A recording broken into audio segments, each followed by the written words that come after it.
नमस्कार, आप देख रहे हैं जनता टीवी। मैं हूं आपके साथ अमन त्रिपाठी। बुलेटिन में रुक करेंगे ताबड़तोड़ खबरों की ओर। बीजेपी का लाभार्थी संपर्क अभियान, कार्यकर्ताओं से लोगों से संवाद। पार्टी ने 25,000 कार्यकर्ताओं को सौंपी जिम्मेदारी। कांवड़ पर मां को लेकर निकले हिमाचल से दो बेटे, मां को कराएंगे तीर्थों के दर्शन। अयोध्या के राम मंदिर में भी टेकेंगे माथा। देहरादून में मीडिया डायलॉग पर आधारित कार्यशाला का आयोजन, कई प्रवक्ता हुए शामिल। कूड़ा निस्तारण और मीडिया इम्पैक्ट जैसे विषयों पर दिया व्याख्यान। मसूरी में लोकसभा चुनाव को लेकर प्रशासन की तैयारी, एसडीएम ने बीएलओ के साथ की बैठक। बूथों पर मतदान बढ़ाने के दिए निर्देश। चंपावत में मतदान को लेकर लोगों को किया जा रहा जागरूक, नाटक के जरिए लोगों को दी गई जानकारी। मतदान प्रतिशत बढ़ाने का है संकल्प। सतत विकास लक्ष्य की रैंकिंग में देहरादून को प्रथम स्थान लाने की तैयारी। देहरादून की मुख्य विकास अधिकारी का बयान, कई खामियों के बावजूद भरसक करेंगे प्रयास। विकासनगर में सड़क निर्माण को लेकर ग्रामीणों में रोष, जिला निर्वाचन अधिकारी को सौंपा ज्ञापन। सड़क न बनने तक लोकसभा चुनाव के बहिष्कार का किया ऐलान। हरिद्वार में खेल को लेकर दिया जा रहा बढ़ावा, खेलने के लिए बनाया गया खास प्लेग्राउंड। युवाओं और बच्चों के खिले चेहरे। रामनगर में बीजेपी के लोकसभा चुनाव कार्यालय का शुभारंभ, विधिवत की गई पूजा अर्चना। बीजेपी विधायक दीवान सिंह रहे मौजूद। उत्तरकाशी में नए लोकगीत का विमोचन, लोक गायक मनमोहन नाथ ने गाया गाना। पहाड़ी व्यंजनों के साथ संस्कृति पहनावे पर दिया गया जोर। देहरादून में पुलिस को मिली कामयाबी, कोबरा गैंग के 3 सदस्यों को किया गिरफ्तार। भारी मात्रा में मादक पदार्थ हुआ बरामद। हल्द्वानी में वनाग्नि को लेकर वन विभाग तैयार, वन्य जीवों की सुरक्षा के लिए जारी किया गया अलर्ट। लोगों से की गई वनों को बचाने की अपील। हरिद्वार में शिक्षक ने की छात्रा से छेड़छाड़, परिजनों ने स्कूल के बाहर जमकर काटा हंगामा। मामले की जांच में जुटी पुलिस।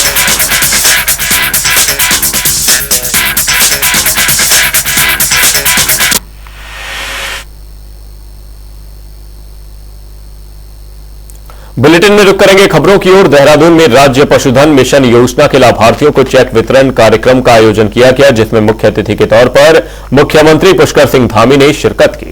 इस दौरान सीएम धामी ने योजना के लाभार्थियों को चेक वितरित किए, साथ ही हिमाचल शहद का भी शुभारंभ किया। बता दें कि कार्यक्रम में कैबिनेट मंत्री गणेश जोशी के साथ विभागीय मंत्री सौरभ बहुगुणा भी बड़ी संख्या में दुग्ध पालक और पशुपालक भी मौजूद रहे।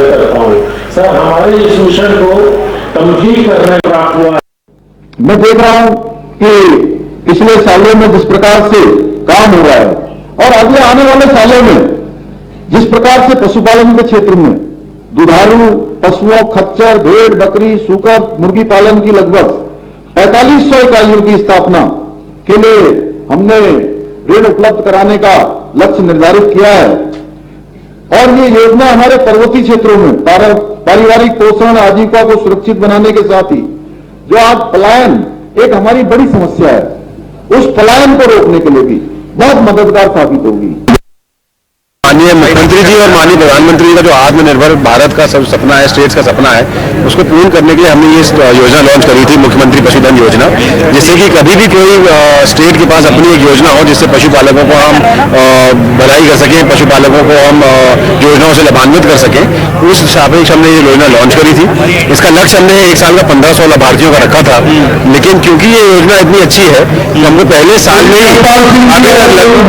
अभी तक हमको लगभग 1800 लोगों ने अभी तक इसमें अप्लाई किया हुआ है। 1500 लोगों की योजनाओं को लगभग हमारे जो बैंक्स हैं उनको स्वीकृति मिली है और 180 लोगों की फाइनल स्वीकृति मिलकर हमने 4 करोड़ 8 लाख रुपए इस योजना के अंतर्गत वितरण कराया है। 2024 लोकसभा चुनाव के लिए कांग्रेस ने अपनी दूसरी लिस्ट जारी कर दी है। पार्टी ने उत्तराखंड में भी 3 उम्मीदवारों के नाम का ऐलान कर दिया है। बता दें कि कांग्रेस पार्टी ने टिहरी सीट से जोत सिंह, पौड़ी गढ़वाल से गणेश कोदियाल और अल्मोड़ा से प्रदीप टमटा को टिकट दिया है। वहीं हमारे संवाददाता यशराज आनंद ने कांग्रेस प्रत्याशियों से खास बातचीत की। क्या कुछ रहा इस बातचीत में, वो सुनिए। लोकसभा प्रत्याशी ज्योति गुलसुरा ये बात करते हैं उनसे कि इस प्रकार से चुनाव व्यवस्था। सबसे पहली बात है कि आपको जो चुनाव जो इस बार मिला है एक तरफ रानी और एक तरफ आप है, तो आप किस रूप में देखते हैं? बस मैं साधारण रूप से देखता हूँ कि उन्होंने कोई काम नहीं किया, तो जनता के बीच में जा नहीं पाए, इतनी फुर्सत उनको मिली नहीं, और हम जनता के बीच आम आदमी के भी लोग हैं, पार्टी कार्यकर्ता हैं। उन कार्यकर्ताओं में ही जो है किसी भी नेता और सांसद को जो है संसद में भेजना और विधायक बनाना इन लोगों का काम है। सर आपको क्या लगता है कि मुख्य मुद्दों के साथ आप जनता के बीच जाएंगे? मुख्य मुद्दे ये है, सामाजिक न्याय है, आर्थिक न्याय है, राजनीतिक न्याय है, विकास की बात है, महंगाई की बात है, बेरोजगारी की बात है, ये तमाम मुद्दे हैं। मुद्दे 160 हैं, ये जवाब कौन देगा? वो तो मुंह बहरे हैं, वो तो अपने मन की का बात करते हैं। जनता के मन की आज तक सुनी आपने? नहीं सुनी। कभी पेश हुआ? नहीं हुआ।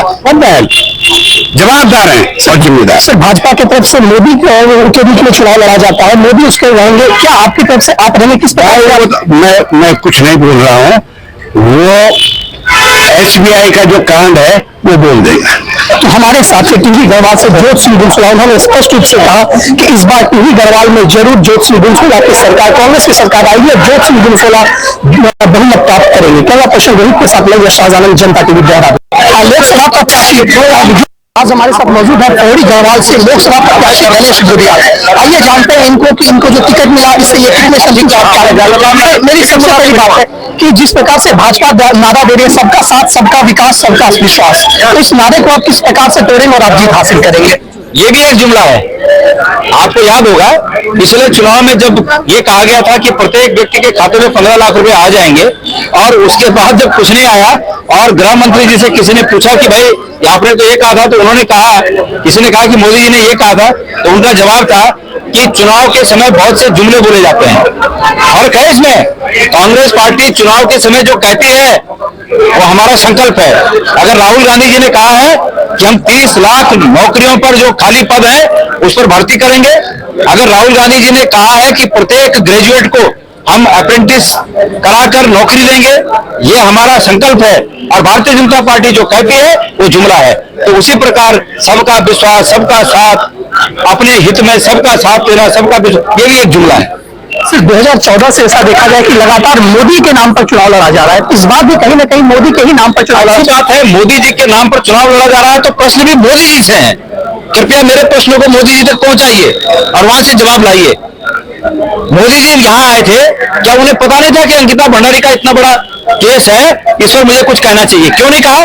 और मैं विश्वास के साथ कहना चाहता हूं कि अगर इस चुनाव में अगर आ गए श्रीनगर या कहीं आ गए, वाउचर वगैरह आ गए, तो इसमें कोई शक नहीं है कि कहीं 2-4 आंसू भी डाल देंगे। कोई शक नहीं इसमें, तो उस दिन 2-4 आंसू डाल देंगे, अरे बाप रे मोदी जी ने तो बहुत आंसू डाल दिए। तो ये मगरमच्छ के आंसू होंगे, अगर ऐसे आंसू आए तो ये मगरमच्छ के आंसू होंगे। तो इसलिए मेरा कहना है कि इनके लिए चुनाव में हर मुद्दा जुमला है, हमारे लिए चुनाव में हर बोली गई बात संकल्प है। पौड़ी गढ़वाल से अभी तक भाजपा के द्वारा प्रत्याशी घोषित नहीं किया गया, उसको आप किस रूप में देखते हैं? ये उनका आंतरिक मामला है और जद्दोजहद वहां चल रही होगी।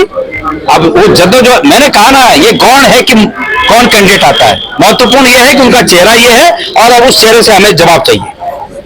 तो हमारे साथ कांग्रेस के प्रत्याशी गणेश गुडियाल, उन्होंने स्पष्ट रूप से कहा कि मुद्दा यह नहीं है, मुद्दा यह है कि यहाँ पर लगातार नरेंद्र मोदी के नाम पर चुनाव लड़ा जा रहा है और नरेंद्र मोदी के ही नाम पर चुनाव जीतने का प्रयास किया जा रहा है। लेकिन हमारे द्वारा क्षेत्र में अनेकों विकास कार्य किया गया है जिससे जनता इन्हें ही जीत हासिल कराएगी।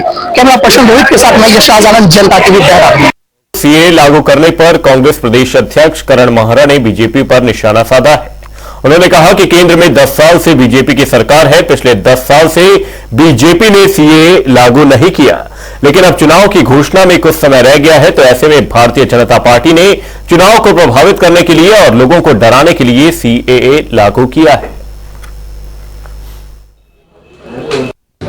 यूसीसी और ये दोनों हमने पहले ही शंका जता दी कि इसकी टाइमिंग को लेकर हमको शंका है। 2019 के इनके मैनिफेस्टो में है, लगातार इनके जो विचारक हैं वो इस बात को कहते थे सीएए को लेकर और यूसीसी को लेकर, लेकिन 10 साल के शासन में, लगातार शासन में, शासन 1 साल का नहीं 10 साल के लगातार शासन में इन दोनों विषयों पर बीजेपी मौन लेके बैठी रही और ठीक चुनाव की घोषणा होने से 2 दिन पहले सीएए की बात बीजेपी ने की है, ये तो समझा जा सकता है कि ध्रुवीकरण के लिए और वोटों के लाभ के लिए बीजेपी इसका इस्तेमाल करेगी।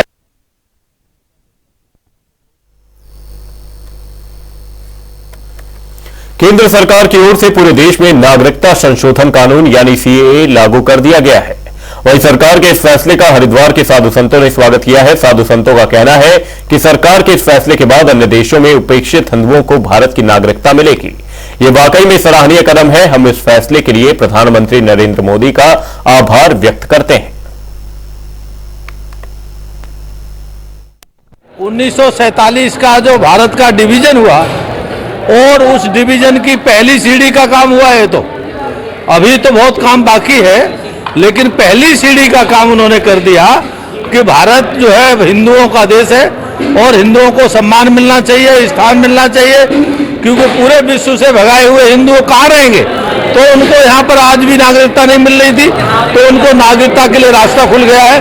तो मैं बहुत बहुत मोदी सरकार को, मोदी जी को धन्यवाद दूंगा, साधुवाद दूंगा, आशीर्वाद दूंगा। तो इसमें बड़ा दिल दिखाते हुए भारत सरकार ने एक बहुत बढ़िया और बहुत बड़ा फैसला लिया है। इसको संत समाज पुरजोर स्वागत करता है। अतिथि देवो भव। जो अगर कहीं हमारे भाई कष्ट में हैं, किसी पर अत्याचार हो रहा है और वो हमारे देवभूमि भारतवर्ष में जो हमारे प्राचीन सत्य सनातन धर्म की संस्कृति पर यह देश गुजर बसरान कर रहा है, तो स्वागत है उनका। और ये सुविधा भारत सरकार ने दी है, इस सुविधा का लाभ उन भाइयों को मिले, हमारे मित्रों को मिले, तो मेरे मत में तो ठीक है, अच्छा है।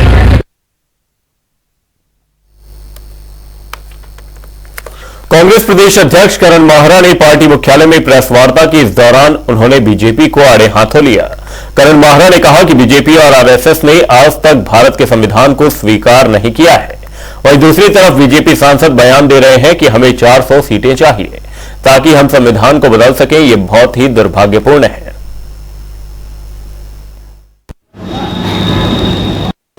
इस समय देश के संविधान को भारी खतरा है, क्योंकि बीजेपी के सांसद ही इस बात को कह रहे हैं कि 2024 के चुनाव में 400 का संख्या पार करते ही हम बाबा भीमराव अंबेडकर के संविधान को बदल देंगे।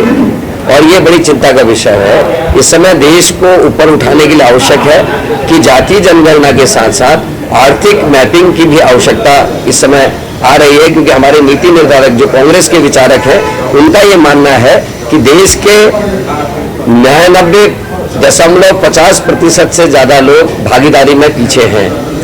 एक विशेष वर्ग ही और कुछ ही जातियां ऐसी हैं जिनका सारी चीजों में कब्जा है।